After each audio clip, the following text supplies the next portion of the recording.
He's a close India watcher, former chairman of the Deutsche Bank Australia and New Zealand. He's the chair of the AIBTF.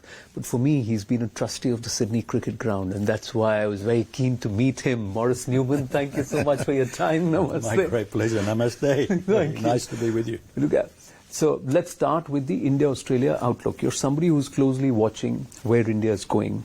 So let me understand from you, on the cusp of the Prime Minister's visit to Australia, where do you see India from here?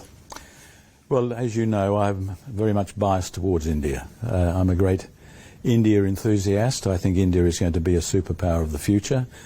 I think within the next 20 years, India will probably surpass China and become the second largest economy in the world.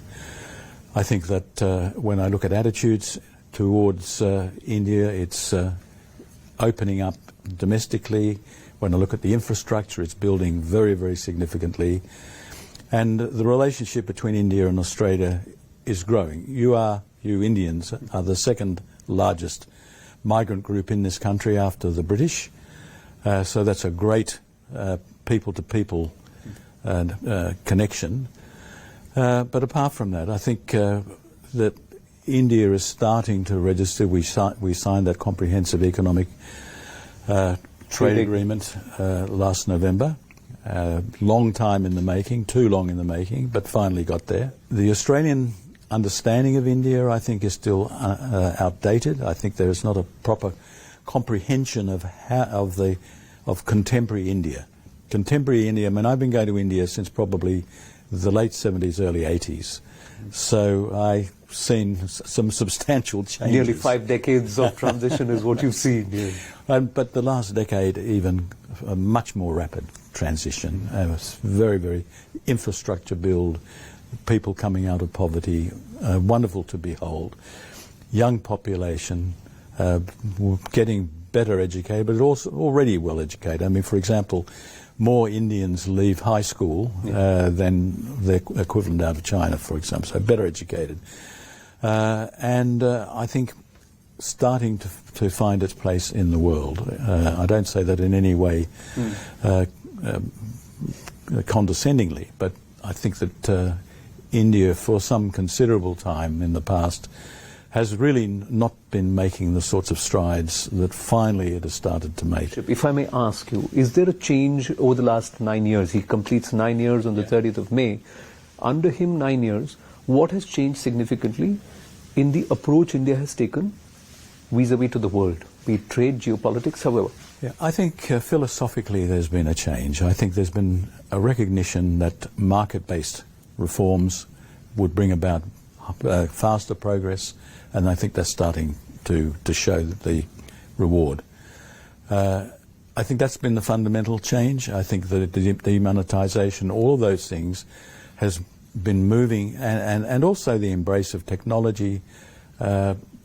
India's become much more open to the world than previously. And I think geopolitical changes too have put more focus on India, and that will be even more emphasized as the world pivots away from China. One significant change which you think that Prime Minister Narendra Modi still needs to make as a policy? He needs to reinforce contemporary India. The message that I think is around, or the perception that is around in this country, is 30 years old. They do not have, the average Australian does not have an appreciation of what is happening and what has happened in India. I think, I remember going from the Mumbai airport to the city, and there were people sleeping on the street side by side by side by side. You don't see that anymore. I mean, that to me is probably the most indelible impression. I think a lot of people in Australia still have that 40-year-old, 50-year-old view of what India is like. Anyone who's been to India will appreciate the modern cities, smart cities, all of the things that are taking place. And it's been extraordinarily rapid. So perhaps we can forgive Australians for a little bit of their ignorance. But I think Mr. Modi can reinforce that India is really on the move. One thing which you believe India has got right in its foreign policy, and especially now its engagement trying to take on the leadership of the global south, one thing that you would like India to do going forward? I'm not sure I would want India to do much more than it is currently doing, to be honest with you. I think the Quad is a great initiative. There are now countries that want to make that 5 or 6. Yes, correct. At the moment, I think we need to get the 4 settled down, particularly in the United States. I think it was most regrettable that Mr. Biden didn't come, and I think people in the Pacific will find that very regrettable as well. And I think we all of us, all 4 of us, will pay a price for that, which is unfortunate. But it is what it is. But look, I think India is doing the right thing. It is engaging, and most particularly, it is growing. I mean, you're growing at 6.5% a year, fastest growing major economy in the world. Going to overtake Germany in a couple of years, Japan in another 3 or 4 years. So, you know, you're doing pretty well. Thank you, and on that positive note, and giving us the confidence that we're doing pretty well. Thank you, Maurice. A pleasure. Thank you for your time. My pleasure too. Thank you. Thank you. India is wanting to now become, for long known as a soft skills hub or a services hub. India is now wanting to improve the manufacturing dynamic. Yes. A lot of the business fraternity in Australia have turned around and said India needs to up its manufacturing. You are in the field of advanced manufacturing. Yes. A lot of the advanced manufacturing comes into play when we look at future energy, future tech, and also how businesses will have to ply their wares 10 years from now, 20 years from now, 30 years from now. So given the climate goals, given all of that, we're looking at a lot of manufacturing also to undergo a lot of change. What's your domain and where does India feature in this domain? I would probably say in the next 5 years to 10 years, you will start to see a lot of maturity coming within these machines. The pricing starts to come down, and as it becomes more fluent, the uptake would automatically, and India is actually a right place because you don't have to do any transportation, for example. You know, you can have a corner store. So just think just how the photocopiers worked.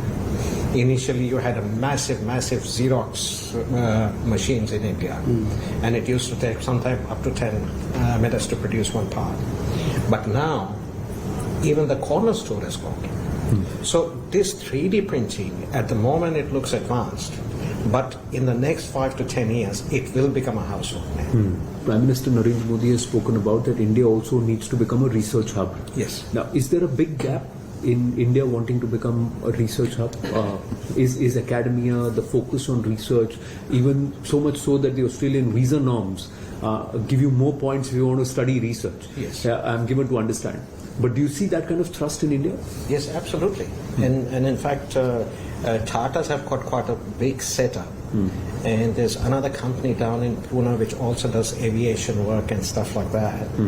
I don't remember their name, but they are like at the forefront of the technology.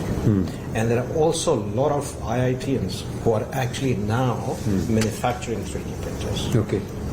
Not as advanced as GE or RCAM, but still they're actually pushing it and they're going to Europe. Is there a difference between how Australians approach business and want to enter into business and how Indians approach business and the nature, how they approach?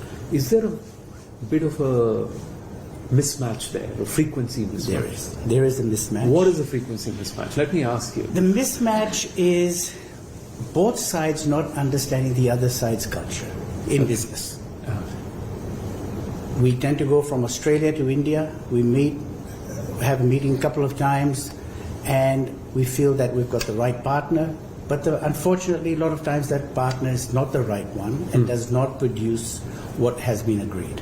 So that leaves a bad flavor in the mouth. Indians coming here, it's a small market, 26 million, so it's not going to be competing with the Canadas and the US and the UKs, etc. Yeah.